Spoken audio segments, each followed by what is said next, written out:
The transfer market is a theatre of perpetual motion, where logic and emotion often perform a volatile duet.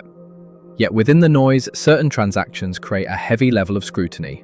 The recent acquisition of Noni Madueke by Arsenal from their London rivals Chelsea for a fee reported to be £52 million is precisely such a case. It is a move that has prompted considerable discourse, not through overt acrimony, but through a cascade of rational questions concerning strategy, value, and timing. To understand this transfer is to look beyond the headline figure and delve into the intricacies that underpins football recruitment.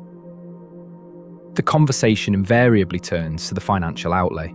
A £52 million fee for a player whose output last season, 8 goals and 6 assists in all competitions, was half decent rather than spectacular, understandably raises eyebrows.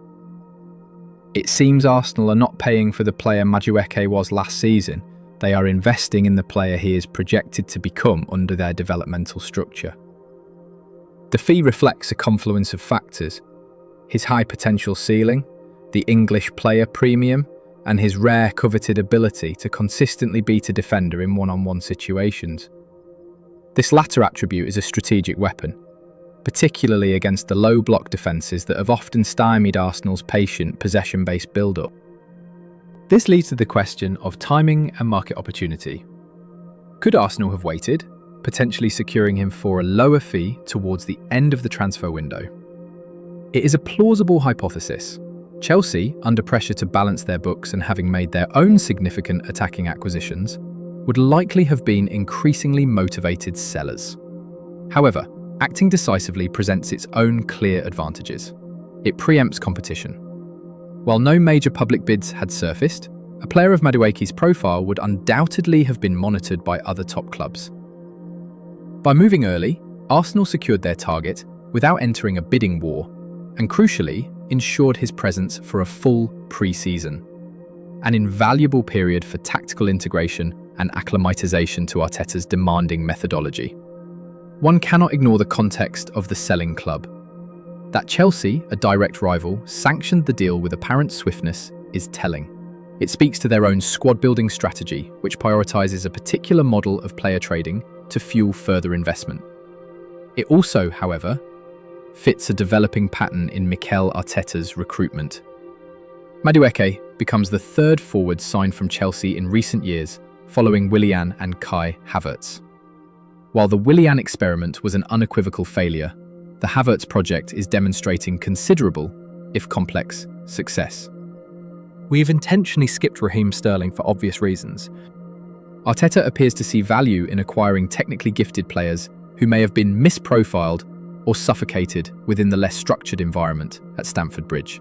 He is betting on his coaching and his system's clarity to unlock potential that another elite club could not fully harness. So where does Madueke fit within Arteta's meticulously constructed system? The initial simplistic assessment positions him as a direct understudy to Bukayo Saka on the right wing. This is not without merit. Saka's creative burden has been immense, his minutes logged bordering on unsustainable for a player of his explosive ilk. The absence of a high-caliber, stylistically similar alternative has been a subtle but persistent vulnerability in Arsenal's squad depth. Madueke, a left-footed right winger with a predilection for cutting inside, fits this positional brief. However, the signing could equally represent a strategic push to introduce a different dynamic on the left flank. While Gabriel Martinelli offers blistering pace and directness, Madueke provides a different kind of threat. He is a more prodigious ball carrier with close control. This skill set suggests an alternative solution, perhaps starting Madueke on the left to offer an inverted threat. Dissecting the player himself reveals the core of the rationale. Noni Madueke is not Bukayo Saka. His primary weapon is explosive dribbling, using feints and rapid shifts in direction to unbalance defenders from a standing start. His mentality is one of supreme self-confidence, bordering on audacity. He constantly demands the ball and seeks to be the protagonist. Physically, he is powerful and stocky, able to ride challenges and protect the ball effectively. His accomplishments are still nascent. The challenge and the reason he is at Arsenal, and not yet a global superstar, is refining his decision-making in the final third. The raw ability is present. The task is to cultivate the composure and tactical intelligence to consistently make the right choice. Ultimately, this transfer is a calculated risk that addresses a need for squad depth. The fee is a significant talking point even for a young English attacker with individual skills.